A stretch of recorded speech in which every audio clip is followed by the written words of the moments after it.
My name is Kiran Joshi. I'm a Senior Medical Officer and co-lead with the Cook County Department of Public Health. Our health department is the health department for suburban Cook County. I'm really pleased to be here today to bring you this webinar on outpatient COVID-19 therapeutics. This is an update with a focus on indications and access, and we really want to focus on providers that serve communities of color, particularly given the disparate outcomes that we've been seeing in those communities across the pandemic. I want to begin by thanking all of our partners for working with us on this webinar, and those include the Chicago Department of Public Health, the DuPage County Health Department, the Illinois Department of Public Health, the Illinois Academy of Family Physicians, the Illinois College of Pediatrics, IVAC, which is a collaborative of groups working to increase vaccination rates in Illinois, MOLA, the Medical Organization for Latinx Advancement, and CCPA, the Cook County Physicians Association.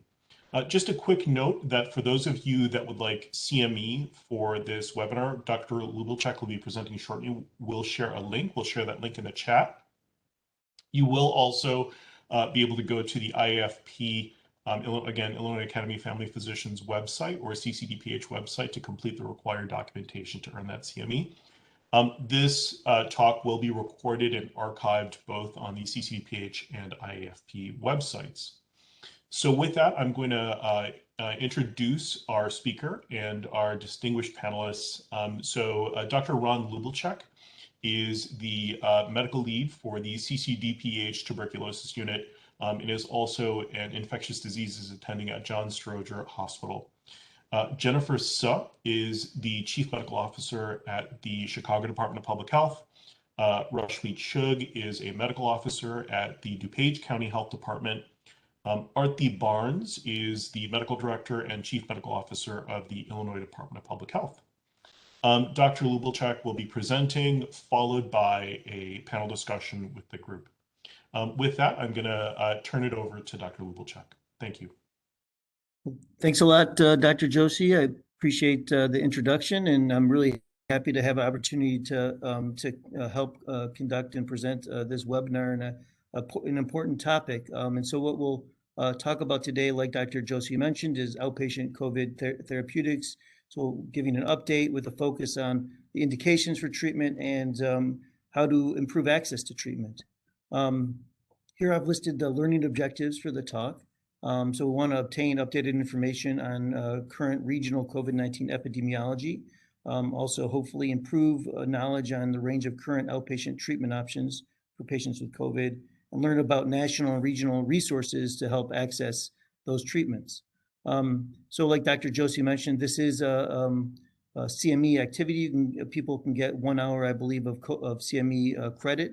I have no pertinent disclosures. And the medications we're going to discuss, by and large, are not FDA approved. I'll note when they are FDA approved, but they all do have emergency use authorization for use during the COVID-19 pandemic.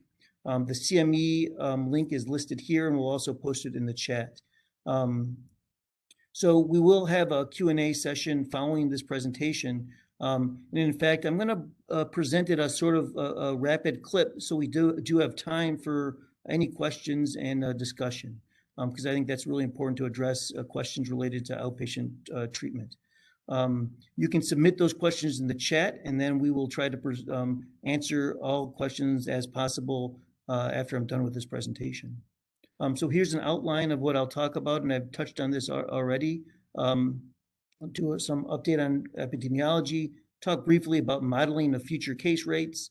We'll talk about then the outpatient therapeutics that I've listed here, and we'll focus on how to access those therapies and then go on to the question and answer session. I want to start with a brief case presentation. This is a case from early February of this year. It was a 76-year-old male with a history of non-Hodgkin's lymphoma who had recent chemotherapy with a Rituxan-containing chemotherapy regimen, who developed mild URI symptoms, really just nasal congestion, and was tested for COVID. His COVID PCR came back positive, and at the time of that diagnosis, really other than mild nasal congestion, he was asymptomatic. He had been fully vaccinated against COVID. 9 days post-symptom onset, he developed shortness of breath, dyspnea on exertion, generalized fatigue, and weakness, and presented to the emergency department. He was found to have an oxygen saturation of 90% on room air, started on 2 liters of supplemental oxygen. He was told it was really too late to get direct-acting antivirals, but he was started on dexamethasone. On hospital day 2, became increasingly tachypnic and hypoxic, and his supplemental oxygen was increased.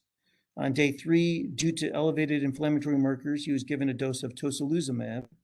On hospital day 4, he was transferred to the ICU and started on high-flow oxygen via nasal cannula. By hospital day 5, which was 2 weeks post onset of mild symptoms, he was on a FiO2 of 80%, and the ICU team was talking to him about intubation and possible need for ECMO. And so as this patient nears possible death, and as we've seen throughout the pandemic, his family had not been able to see him due to still being in COVID isolation. So I guess I want to ask the question, what was missing in his therapy? And we'll talk about that during this presentation. So moving on to regional epidemiology. So these are data from Illinois Department of Public Health. From updated February 10th, we see that on February 10th, there were about 5,400 new COVID cases in Illinois, down from the Omicron peak in mid-January, where there was nearly 45,000 cases daily. Sorry, let me just advance this slide. I'm having a little issue advancing. Let's see what I can do here. There we go. So this is looking at Illinois data on hospitalizations and ICU utilization as of February 13th. So we see, sorry, I think I skipped a slide. Let me see if I can go back. Here we go. These are data from Cook County, suburban Cook County, looking at case rates and test positivity. So these are case rates from suburban Cook County. As of February 10th, there were 440 daily new cases. And the percent positivity was 4%. So down from Omicron peak, that was above 30% test positivity, now down to about 4%. And then I want to just shift your focus to this bar graph on the bottom, and hopefully it's not too small to see. And this looks at case rates in suburban Cook County, broken down by race and ethnicity. And this on the left here looks at case rates, and we see that for African Americans, the case rate was highest. And this looks at hospitalizations, and again, case rate was highest in suburban Cook County for African Americans. So moving on now to hospitalizations in Illinois. So as of February 13th, there were nearly 2,000 patients hospitalized with COVID in the state, and then in terms of ICU bed use due to COVID, there were about 370 people in ICUs. This is mortality data from Illinois over the course of the pandemic, and we can see that as of February 13th, there were 50 deaths, and the 7-day rolling average on February 13th was 80 deaths related to COVID.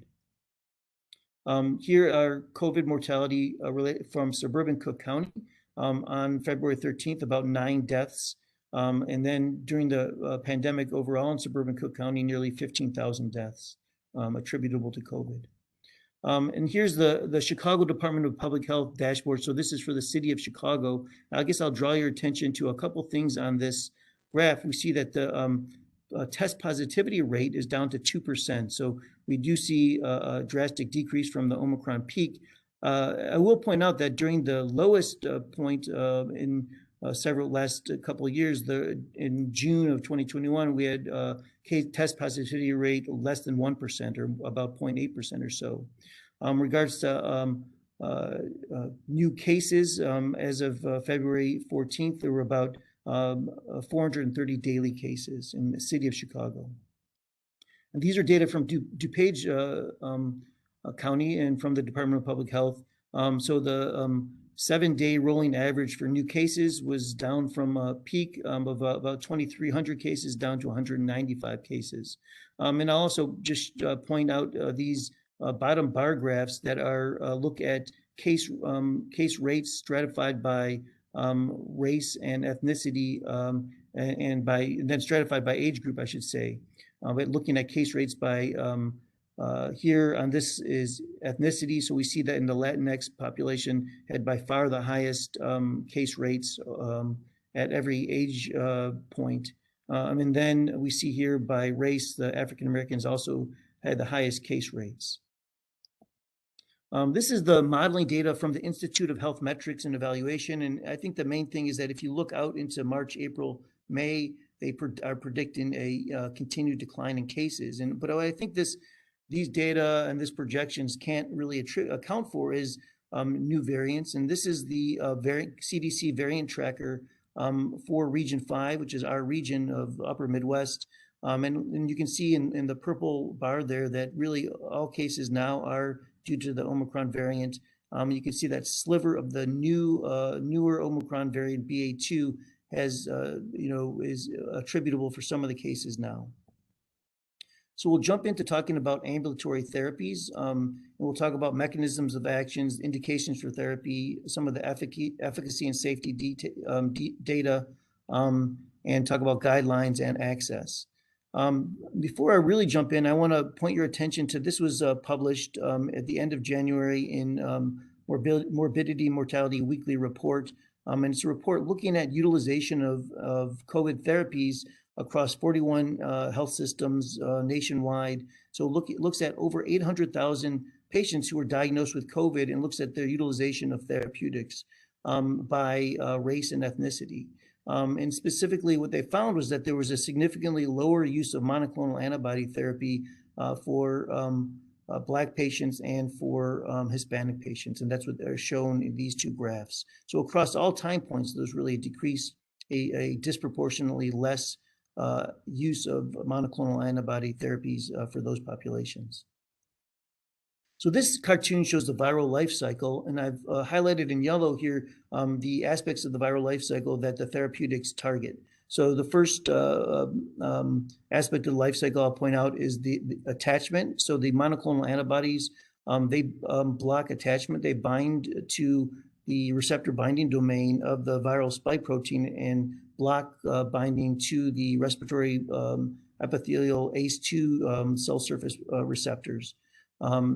And then the next part of the viral life cycle I'll point to is that so SARS-CoV-2 is a positive sense single-stranded RNA virus. The viral genome is directly translated into a viral polyprotein. That polypeptide needs to be broken down into functional proteins, and it's done by several viral proteases, one being called the main protease. And so there's been therapies developed to block that main protease. And then the third part of the life cycle I'll point out is this viral RNA synthesis. There's a RNA-dependent RNA polymerase that is blocked by several of the therapies that are available. So we'll move on to talking about the specific therapies, and we'll first start with the attachment inhibitors, which are the monoclonal antibodies. And the first monoclonal antibody I'll touch on is called Evusheld, and this is for pre-exposure prophylaxis. And this is a combination of two different monoclonal antibodies, Tixagevimab and Silgavimab. And so these are indicated and they have emergency use authorization for pre-exposure prophylaxis. So not for people who are currently infected with COVID-19, not for people who've had a recent exposure, but rather for people who are immunocompromised to such that they will not have a good response to vaccination, or if they have the absolute contraindication to vaccination. So anaphylactic or severe reaction to one of the components of the vaccines, or another absolute contraindication. So for patients who are significantly immunocompromised or who cannot get vaccinated, Evusheld provides protection against severe symptomatic disease. So it's not really a substitute for vaccination, but for those who won't respond to the vaccine or cannot get it, it's a good therapy. And this is a list of some of the immune deficiency conditions that can be considered for Evusheld. So for people who are solid organ or stem cell transplant patients, people who are receiving chemotherapy, people with primary immunodeficiencies, people with HIV and C of organs less than 200, or people receiving significant doses of corticosteroids, those are all examples of conditions that we should be considering Evusheld in. It's given as two 150 milligram IM injections, and then there's observation for 1 hour after administration. And the duration of protection is thought to last 6 months. The study that looked at efficacy was called the PROVENT study, and they looked at their endpoint in this study was symptomatic COVID-19. There was 1% of people in the placebo arm versus 0.2% in the EvoShield arm who developed symptomatic COVID-19. So this equates to about a 77% relative risk reduction. And the number needed to treat to prevent one symptomatic COVID case was 125. I have listed here the adverse events on the study, and really it's very well tolerated.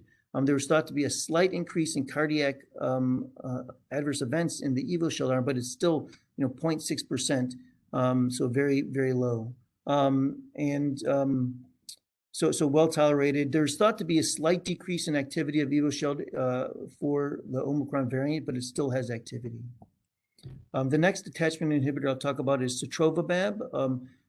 This is also an attachment inhibitor, and it's indicated for treatment of mild to moderate COVID in adults and in children greater than 12 years of age who weigh at least 40 kilos. So they have to test positive for COVID and be at risk for progressing to severe, moderate to severe disease or for hospitalization. It's not indicated for people who are already hospitalized or on supplemental oxygen. So this is a list of some of the risk factors that would put someone at risk for a bad outcome, and we'll go over this a little bit later in more detail. And so it's to be given within 10 days of symptom onset or test positive. It's a 500 milligram IV infusion given over 30 minutes with a 1 hour observation period.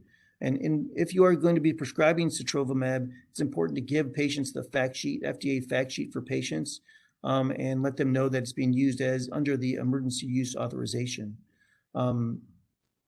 The study that looked at efficacy is called the Comet Ice Trial. The endpoint of this study was looking at hospitalization or death and enrolled people who had at least one risk factor for worse outcome.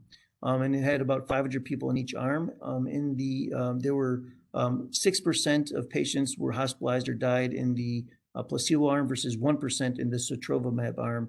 That equates to a number of needed to treat to prevent hospitalization or death of 20. So one person prevents hospitalization or death in 20 doses of Cetrova Bab. And there's no decreased susceptibility with Omicron. And the adverse events I've listed here, again, very well tolerated in general. The next attachment inhibitor, monoclonal antibody I'll touch on is called Lovamab. This was had just received emergency use authorization last week. We have more limited data on this agent, and it really should be used as an alternative if other agents are not available. It is a 175 milligram IV push medication that's given over 30 seconds with a 1 hour post-dose observation period, and should be given. It can be given if within 7 days of symptom onset or diagnosis. The efficacy data comes from the BLAZE-4 study. This study looked at lower risk patients actually, and just looked at the persistence of high-level SARS-CoV viral loads at 7 days, and that was lower in the treatment arm. They also looked at symptom resolution, and patients who received this treatment had faster symptom resolution. Again, very well tolerated. Move on now to talk about the protease inhibitor, and that's called Paxlevid.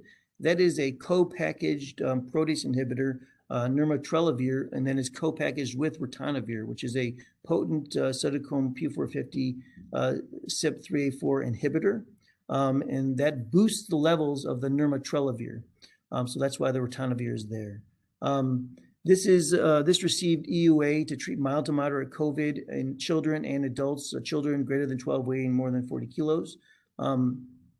It's not authorized for people who are already hospitalized or requiring oxygen, and it's to be given as long as it's been given within 5 days of diagnosis. It is given as nirmatrelvir 2 150 milligram tablets plus ritonavir 100 milligrams given twice daily for 5 days. You can see how it's packaged here. There is a dose reduction for renal impairment. So for people who have a creatinine clearance less than 60 but greater than 30, the pharmacy will punch out one of the nirmatrelvir tablets. So it's just one nirmatrelvir tablet and one tablet of ritonavir twice a day. If the creatinine clearance is less than 30, then it's not recommended. And in addition, it's not recommended for people with severe liver disease. One of the issues with Paxlevid is that because of the ritonavir potent CYP3A4 inhibitor, it does have a fair number of drug-drug interactions that providers need to be aware of. This is a list of the drug-drug interactions. On this side are the medicines that are contraindicated, where there's a contraindication to give Paxlevid, and then the medicines on this side are not contraindicated. There's a relative contraindication. I'll say that, I have a long experience of using ritonavir in people living with HIV, and we can often manage these drug-drug interactions, and it's a good subject to talk about during the Q&A if people are interested. But for instance, with statins, we give ritonavir all the time with statins. It's just important to dose reduce the statins appropriately.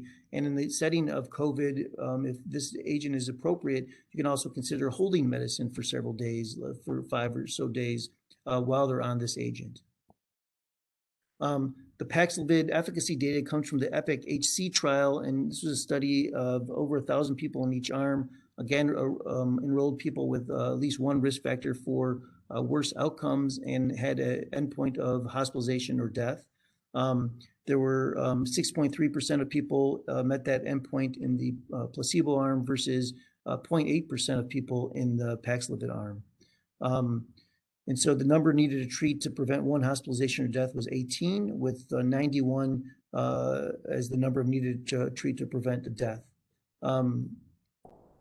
These are the adverse events that were reported with Paxlevid. So some dysgeusia or bad loss of, or bad taste, and that was seen in about 6%, but otherwise very well tolerated.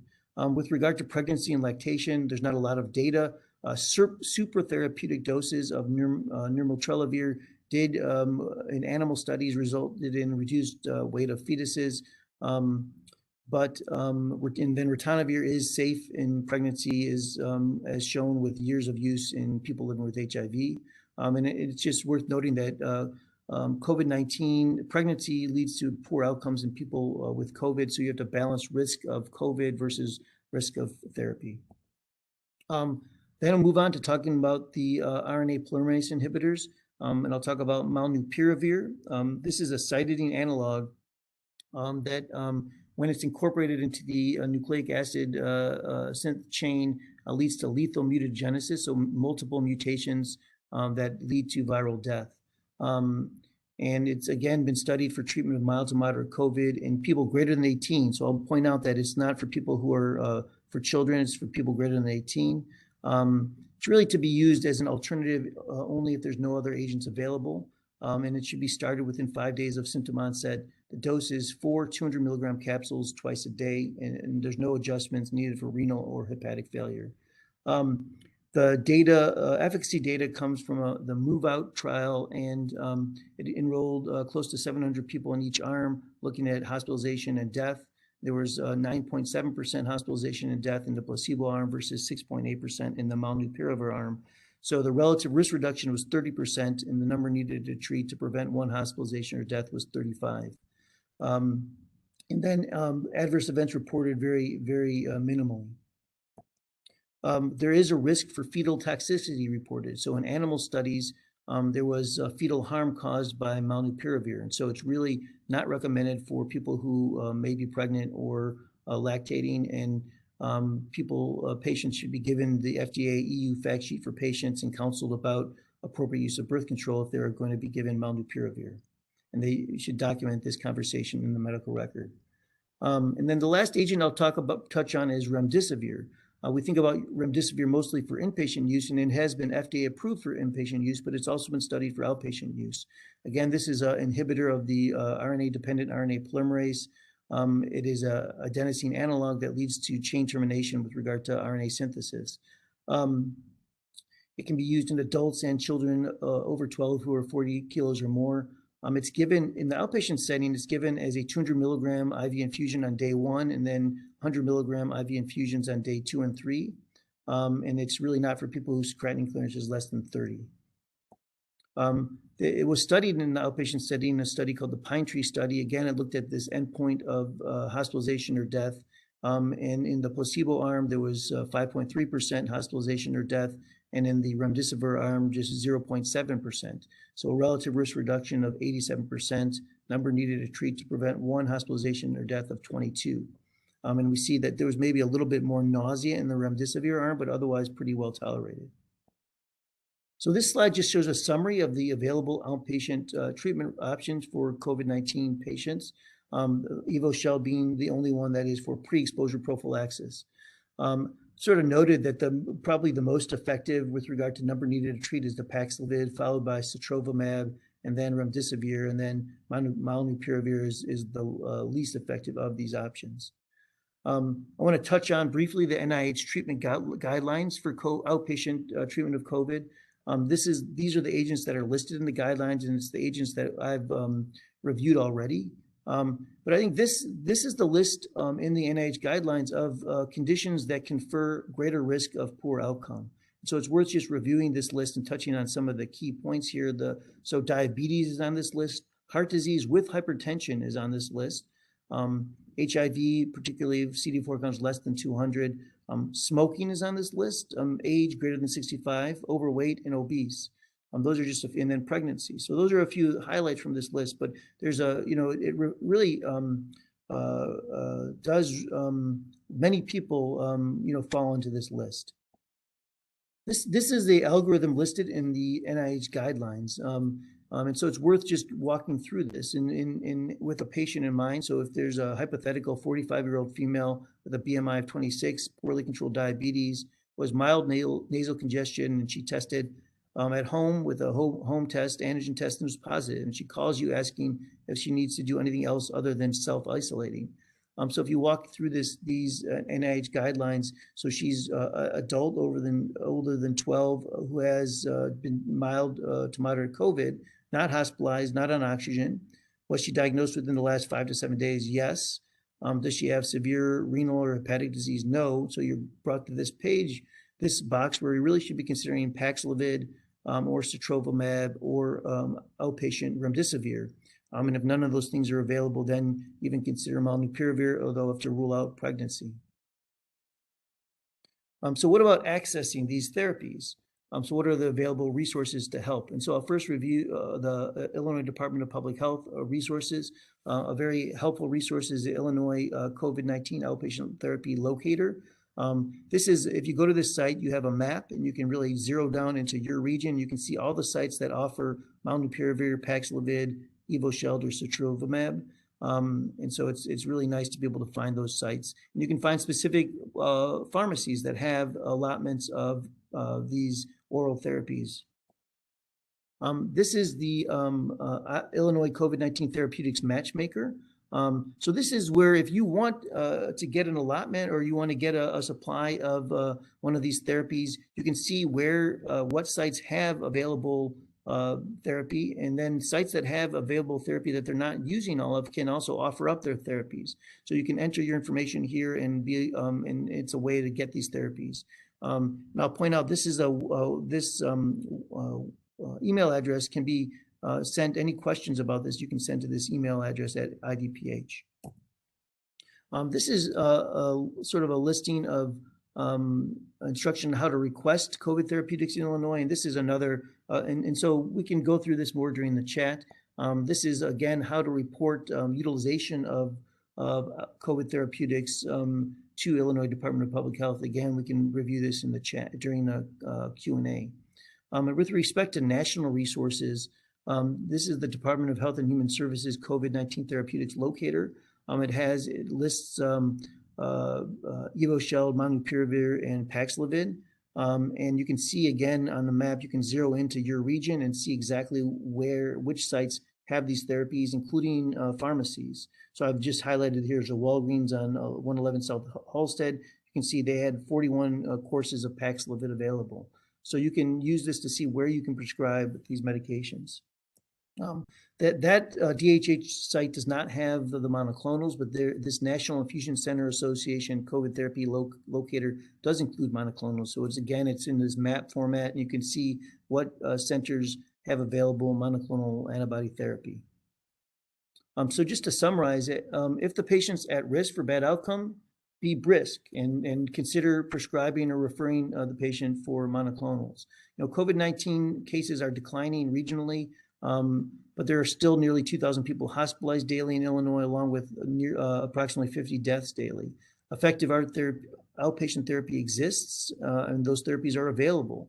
That same mismatch between supply and demand that existed in mid to late January between cases and therapies no longer exists. So if you have a patient with newly diagnosed COVID who's at risk, who has risk factors for a poor outcome, really strongly consider prescribing per NIH guidelines or referring for monoclonal antibody therapy.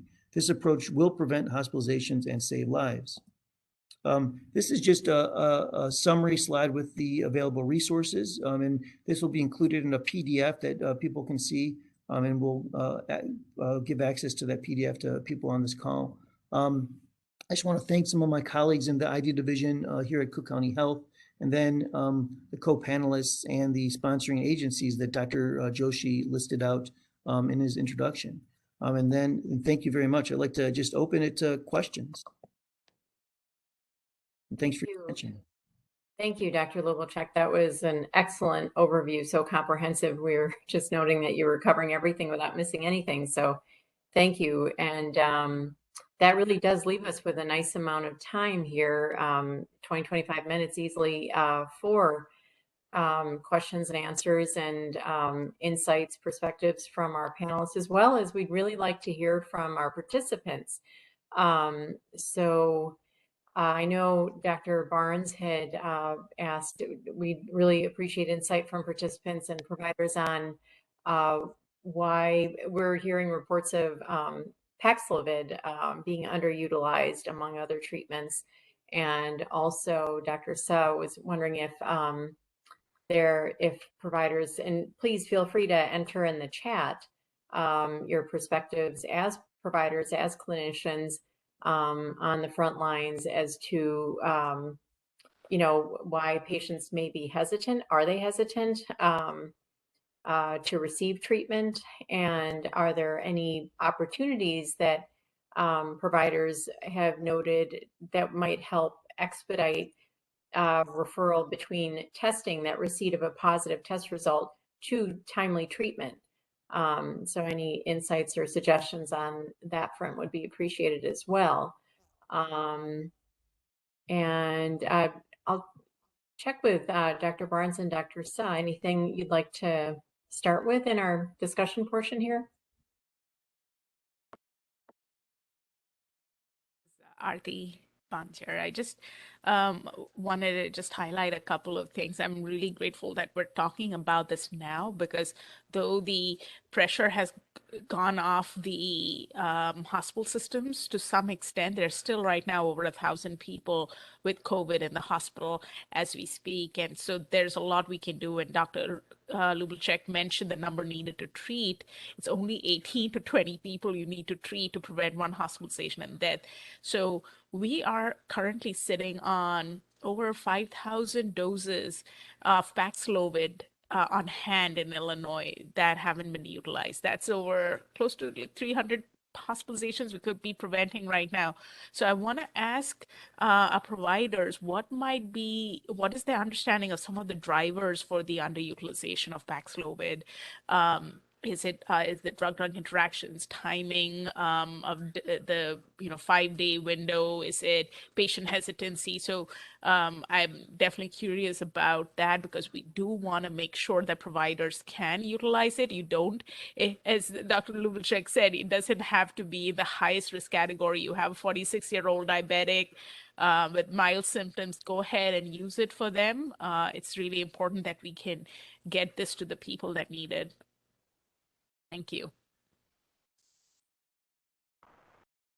Thank you. And actually, Dr. Barnes or Dr. Lubelchek, so one question did come in about from Dr. Sassetti. So many of us have multiple patients under 65 with history, I guess, current hypertension, diabetes, mild kidney disease, and obesity, would they qualify for monoclonal antibodies over Paxlevid? Well, I'll just weigh in and happy other panelists to weigh in. I mean, so in terms of overpax, I think that person would qualify for outpatient therapy. And then, thinking about what the best therapy is, Paxlevid is an oral therapy. If it's within 5 days of diagnosis, Paxlevid may be a very good choice for that person. But I think there is this concern about drug interactions, looking at the patient's medication list. But I put that list up, and it's good to look at the medications where there is a drug interaction, but typically though it's not prohibitive. If there isn't a medicine that is the absolute contraindication, then the person would qualify for Cetrova Bab. Yes. I mean, the other thing I'll comment on is this, of course, should be an individual patient. You need to make a decision for your individual patient. The NIH COVID-19 treatment guidelines panel did put out a suggested preference list based on convenience and efficacy.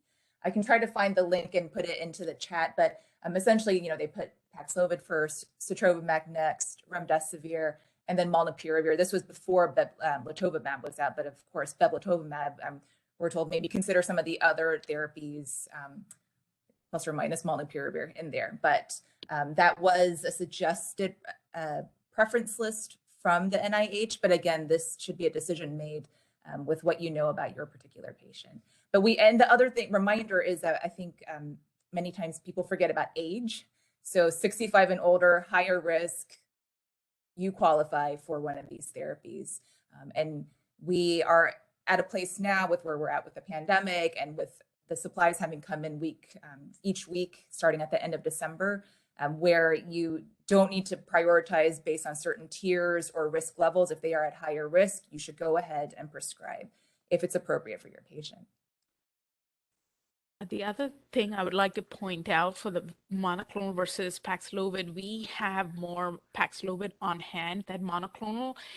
It's also more accessible. For Cetrova Bab, you have to find a treatment center that will do IV infusion. And of course, if you're in a large urban area, that's easy. If you're in a more rural area, finding a Cetrova Bab location is not as easy. So Paxlovid, however, and is available across, I think, over 30 Walgreens and I think 129 Walmarts or more. I think pretty much all the Walmart pharmacies in the state have now been turned on to be able to provide it. So from a standpoint of patient access, even though you might say, hey, I don't want to risk the drug interaction, sometimes from an access standpoint, Paxlovid might be more accessible. We have also much shorter, smaller allocation. We have only about 1,500, or actually less, I think 1,300 doses of Cetrova Bab to distribute across the entire state, and about 1,100 doses of Lovamab. Again, that's not the first line or the second line to distribute across the state. So from a volume standpoint, that should also just play into your decision making. Great, very helpful. Thank you. And speaking of access, receiving a couple of questions here on estimated costs and insurance coverage for each of these recommended treatments. I can take that. It should be free. So it's free from the federal government. And it is given to the pharmacies for free. The pharmacies can charge a dispensation fee I'm talking about the orals now. None of those should be really reflected onto the patient. Insurance carriers, for the most part, are expected to cover these costs. So if there are consumers, if you have patients who are finding challenges with this, please bring it to our attention. We can work with the Department of Insurance to figure out what's happening. So that's for the orals.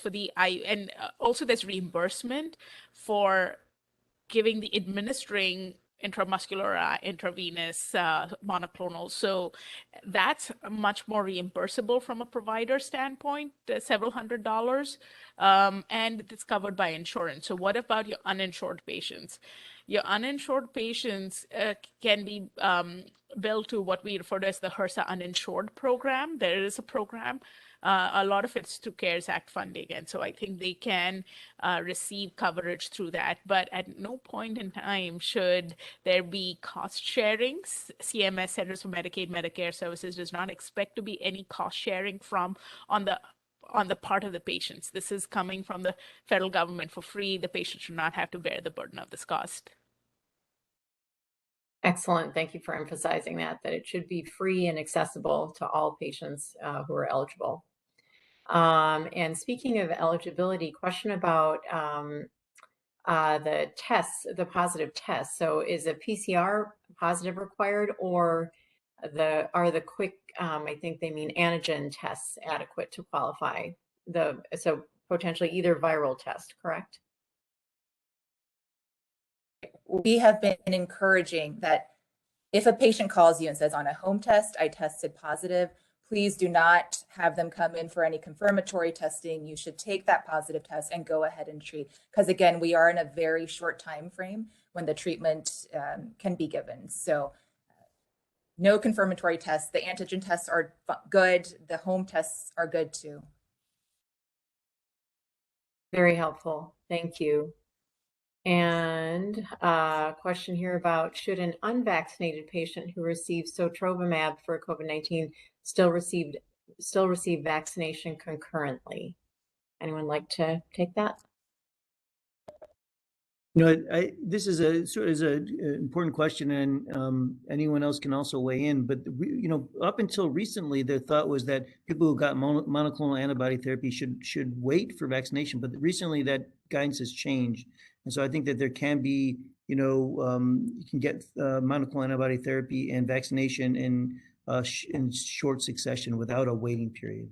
And I'm happy to Dr. Saw or Dr. Barnes or anyone else on the panel make sure I'm correct on that. Yeah, and I think the prior guidance was, so if you get the vaccine, you don't need to wait for monoclonals at all.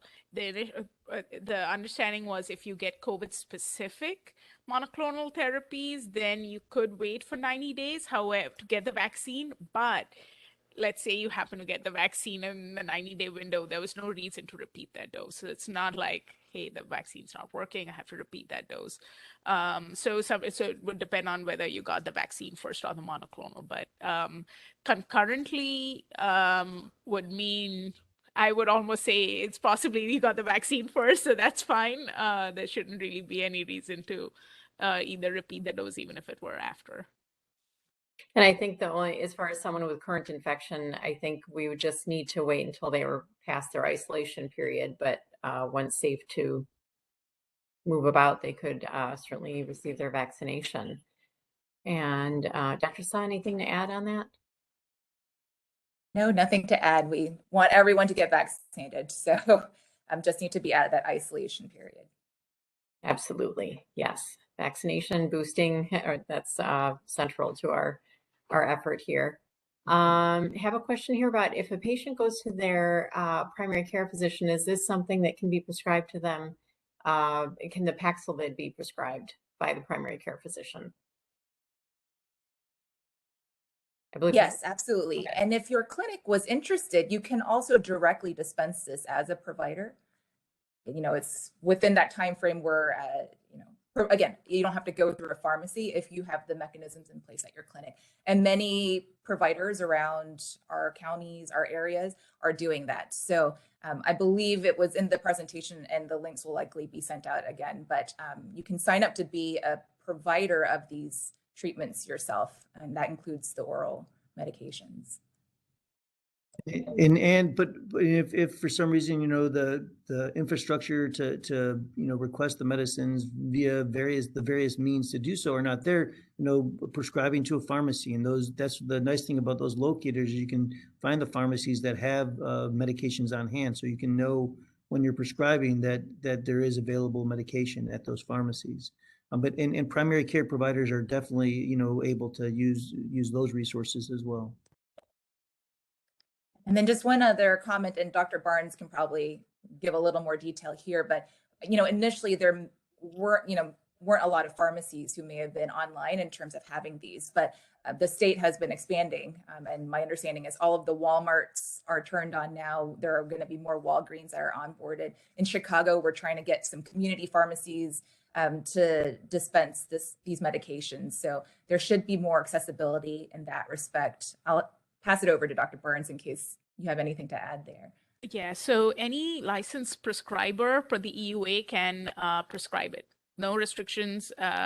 Pharmacists were not included in that. So, for example, the PrEP Act allowed for pharmacists to prescribe non-IV forms of COVID therapy, but the EUAs for Paxlevid do not include that. So that's also been in terms of, any primary care provider for sure, medical providers, advanced practice professionals, they can prescribe these medications. Very good. Thank you. Lots of good questions coming in. So thank you, and please keep them coming. Question here about if a patient has received Evusheld due to high risk and then develops a positive COVID-19 test, is Paxlevid the best treatment? Anyone like to take that? Sure. I mean, it likely you would have to kind of go through the drug-drug interactions and all of that and decide which medication would be best. But Paxlevid is certainly one of the most effective, as long as there aren't those drug-drug interactions or other reasons why the patient couldn't get it, renal or, function and other things. And I will just note, I don't know if the question came from a Chicago provider, but we are trying to look into breakthrough infection data with Evusheld. And so we are working on creating a report form. So just stay tuned if you happen to be a Chicago provider for that. Yeah, and if the question was whether, monoclonal over a monoclonal will be effective, and that question has been raised a lot. So Evusheld depends, of course, on sometimes on the variant. So Evusheld does not have as great of an activity against Omicron. So just a few fold, I think it was about 100 to 1,000 fold reduction in activity against Omicron. So breakthrough infections would be important for us to find out about. So if Paxlevid is prohibitive from a drug-drug interaction standpoint, there's no reason why they could not get Cetrova Bab, or if they cannot get Cetrova Bab, I would even consider potentially Bab, because all Remdissevier, all hands on deck. I think Remdissevier should also be considered in someone like this who is obviously very high risk because they're on Evusheld. Great, thank you. Now, this next question, I think, reflects different aspects of several questions that I know we've been receiving in DuPage County. So for patients without a primary care physician, do the locations listed on the Idph website require an in-person visit, or can patients get a video visit and have one of the outpatient therapies prescribed? Dr. Barnes? Yeah, so we're working on a solution to that, but right now all of these require prescription. So at some point they require prescriber. Now the pharmacies, again, if the pharmacists had lobbied to be able to be prescribers for it, for our PrEP Act expansion, but that again, the EUA was a limiting step for that. So I think you make a cause for what if you don't have a prescriber, or can you just go to the pharmacy and get it? Right now, unfortunately, not. The second challenge is for example, if you want IV Cetrova Bab, even if your provider prescribes it, they have to still find an infusion center, and they may require a referral. So one way to access it for people who don't have a primary care provider is if one of them is not like necessarily a Walmart or a Walgreens or a pharmacy, but a health center, you could just call them and see if you can get an appointment or a telemed appointment right there. No guarantees, but we're looking into solutions to where we could potentially do a centralized model for something like a telemedicine visit, but we're not sure if we'll be able to get that accomplished in a reasonable time frame. So at least for this surge, perhaps for the next wave. But if their office does have a capacity to set someone up in pretty short term with a telephone or a televideo visit, that visit should be a valid visit to then go ahead and prescribe for the patient. Isn't that true? That's true, Dr. Barnes, you think? Yeah, I mean, it's really if for example, you don't have a doctor, you go to a testing site, a community testing site, or get a home testing kit, and you're positive. If you even know a local healthcare center, a federally qualified healthcare center, say you don't have insurance, you call them.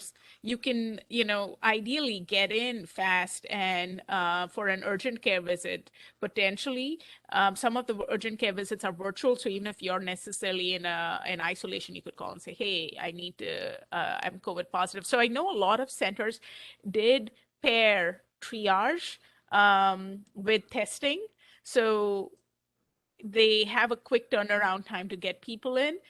If you're noticing more challenges on the ground, and again, bring it to our attention, perhaps something we can take back to the hospital association and the primary healthcare associations too. And just, because we are speaking to a group of providers, would really encourage you to, if you are able to think through your operations and your capacity, we are encouraging providers around our area to think about exactly what Dr. Barnes and Dr. Lubelchek have brought up.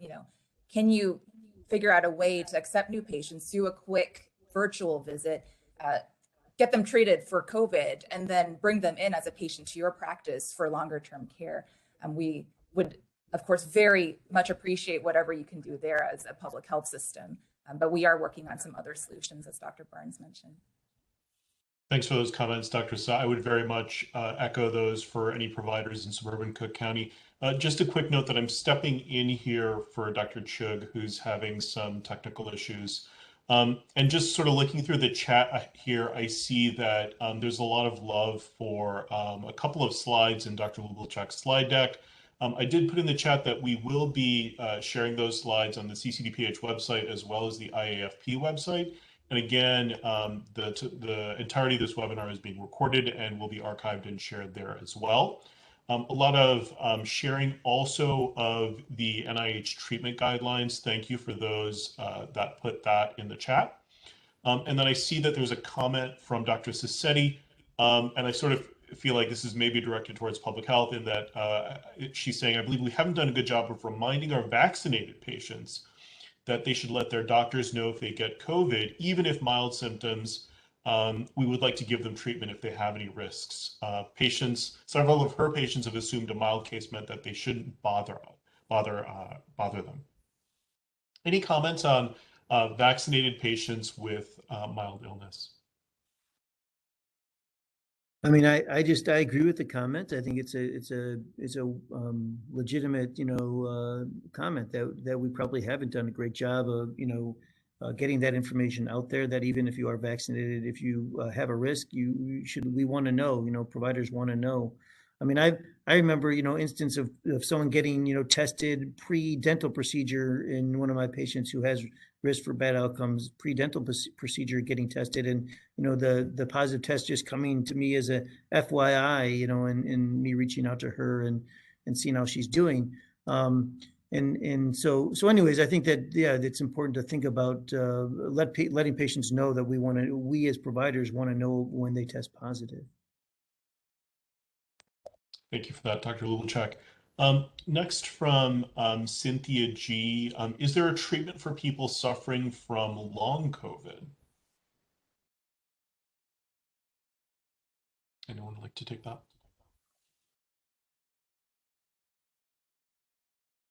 Yeah, I'll take a stab at it and welcome others to comment as well. But I don't think there's a specific treatment. There's therapy. There are for respiratory symptoms related to long COVID, there are some respiratory therapies that have been shown to be helpful. Some physical therapy that's been shown to be helpful. And I think in a lot of ways, physiatrists and rehab doctors, in addition to pulmonologists, are people who've been really helpful for people who are having long COVID symptoms. So that would be my thought. But I don't know. I'm interested to see what other people think about that also.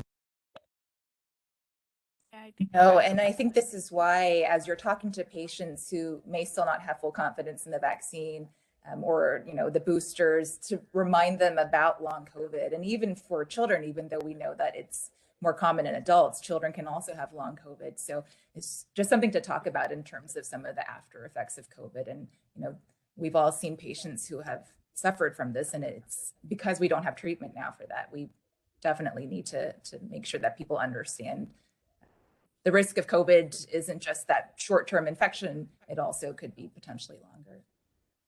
And just sort of following on that question, Dr. Lyman is asking if there's any data to show that getting outpatient treatment reduces the risk of long COVID.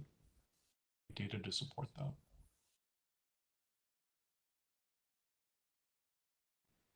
I'm not aware of data. I think that for many of these therapies, they just haven't been around long enough for that to have happened, but it's certainly a good question. And so we'll look out for it. And if we see anything, we will, of course, send it out to all of you through our various mechanisms.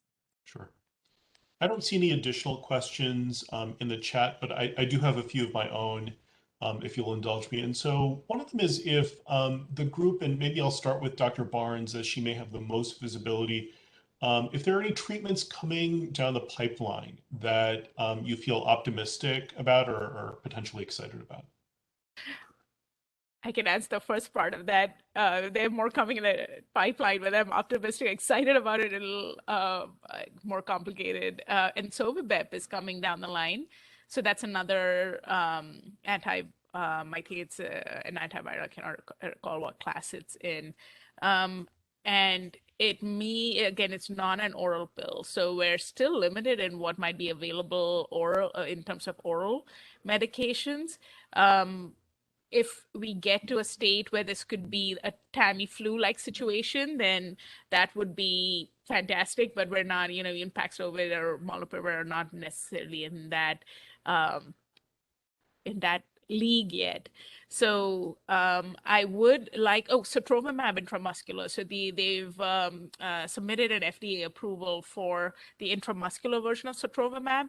I don't know, for those who were around or using Regeneron and Bamedi, Regeneron was available subcutaneously, and we were able to expand access because of that. I mean, we had home health agencies going in and giving shots under the, like an insulin shot under the skin. So we're hoping, I've not seen the data yet, but I'm hoping that if intramuscular Cetrova Bab gets approved, then that would be something that would make me a little more excited from an access standpoint. Great. Thank you for that, Dr. Barnes. And maybe for the group, starting with Dr. Lubelchek, what about therapy options for children under 12 years of age?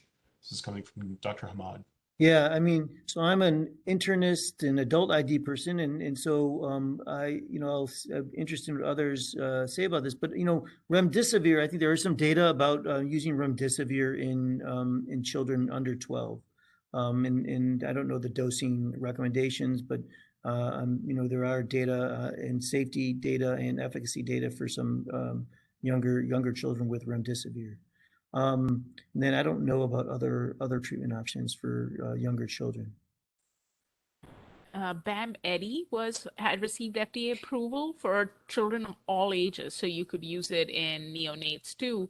It was, of course, a lower dose limited, dose specific regimen. However, of course, it is not active against Omicron, so we have like 99% Omicron right now. Great. And just confirming that Dr. Lubelchek is absolutely right. Remdesivir has an EUA for all ages. The weight, the minimum weight is 3.5 kilos, but it does have that EUA. Great. So we are approaching the hour at this point. I'm going to pose one last question. Before I do that, I just want to acknowledge that Kate Valentine from IFP kindly put the link to claim CME credit for this webinar in the chat. Please do that if you are eligible, and would be happy to make sure that you get the CME credit that you're due. The last question is that we've seen a lot of discussion about vaccine hesitancy. I'm wondering if anyone in the panel has encountered treatment hesitancy, and just if there are thoughts about how to address that.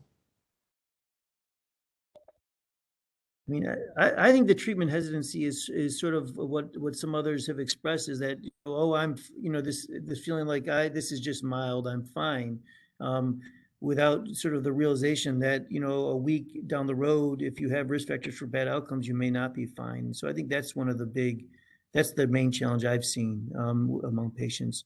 And then also just not knowing about the available therapies.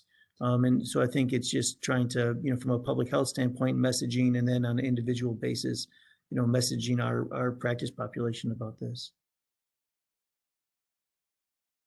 Great. Any final comments from our panelists before I close this out?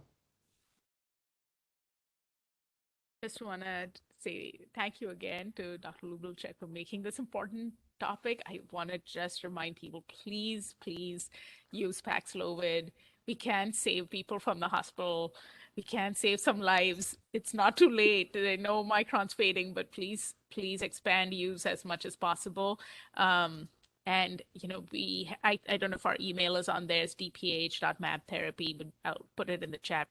Reach out to us if you want to become a provider and want to who that directly offers treatment, or be a site that offers therapy. Thank you. And I just wanted to, of course, thank all of you for all that you are doing.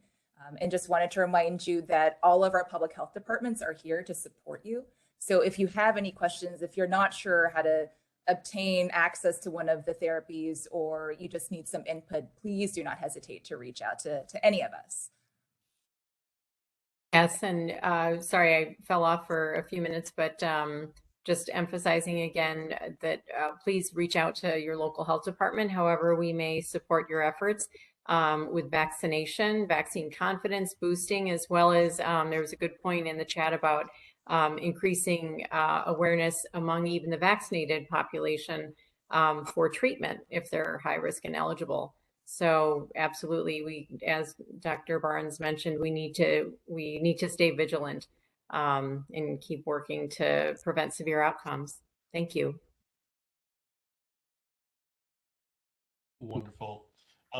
So thank you all so much. Thank you to our presenter, Dr. Lubelchek, our panelists, Dr. Chug, Dr. Suh, Dr. Barnes. Thank you, of course, to our CCDPH staff for helping to put this together, the Illinois Academy of Family Physicians for offering CME, and our other partners with whom who are other co-sponsors for this webinar, including the Illinois College of Pediatrics, the Medical Organization for Latinx Advancement, the Cook County Physicians Association, and many others. Thank you so much. Have a good afternoon.